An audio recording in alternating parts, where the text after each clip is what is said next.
Stephen Spenda, a.k.a. Steve Spenda, a.k.a. Big Spender, was the hero of my comprehensive school. Voted the boy most likely to succeed. And he did. He was always gorgeous, even in junior school. It were his eyes, I think.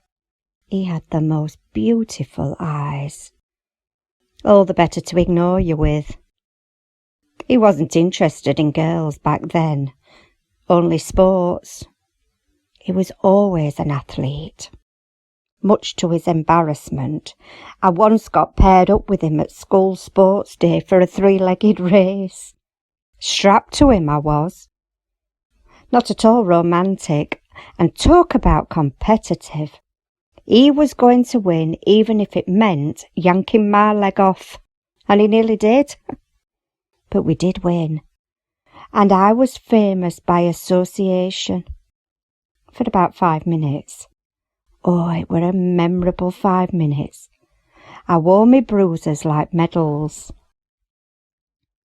It can't have been long after our shared moment of triumph that he first got scouted for the county football under-11s. Oh, it were a big deal. He quickly became their star player. Nobody was surprised.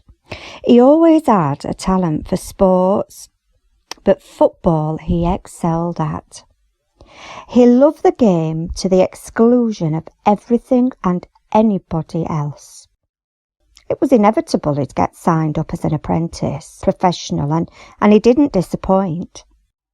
There were a number of big clubs after him by all accounts, but initially he chose to stay local. He'd discovered girls by then.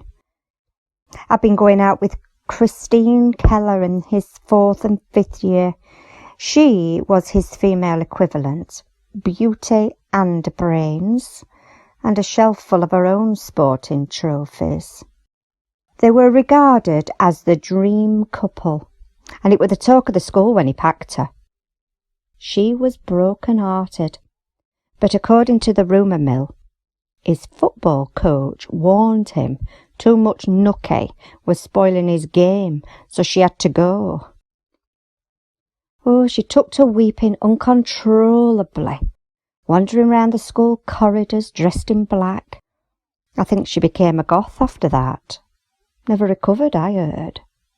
Eventually moved to Whitby and opened the Dracula Spectacular. Made a mint in any event. It was around that time, the final term, when I saw Steve Spender in the nude. I were helping out on a school 24-hour five-a-side charity tournament, washing towels and kits, and accidentally, on purpose, I walked into the changing room just as he was walking out of the shower. I acted all flustered and embarrassed. He didn't, just took a towel off the pile I was carrying and said thanks. It were a big fluffy green one, as I recall. I'd never felt so invisible. I was easy enough to miss back then.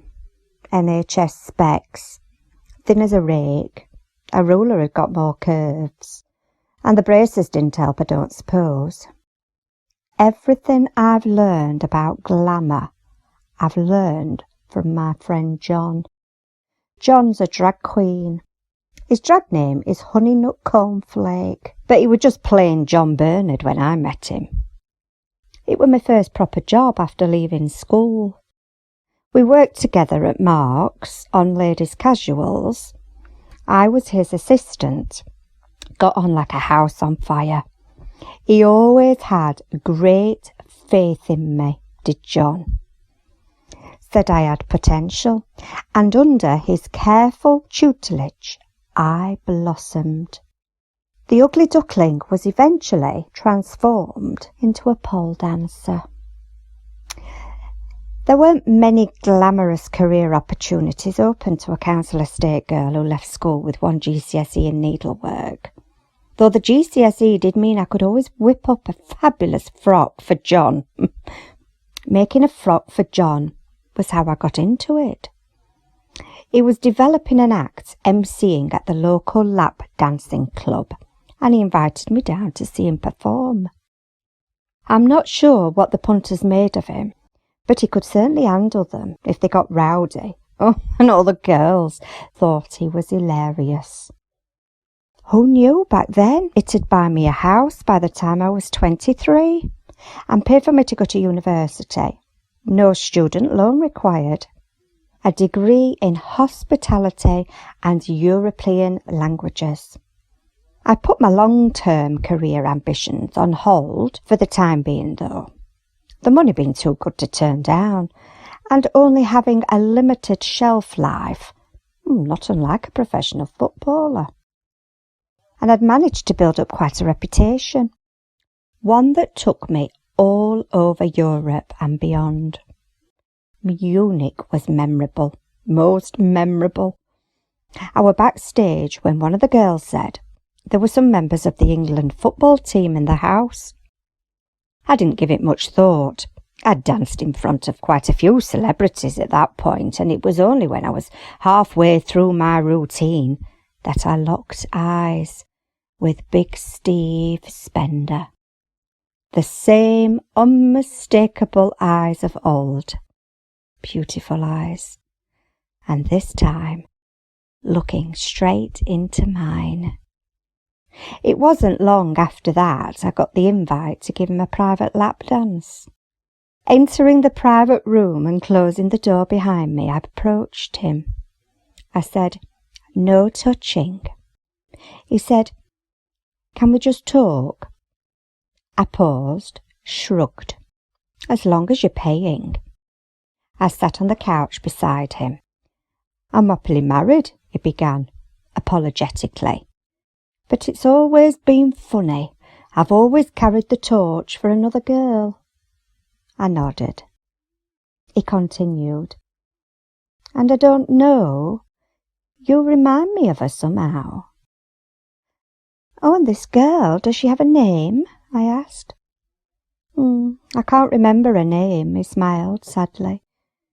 "But she were wicked at the three-legged race."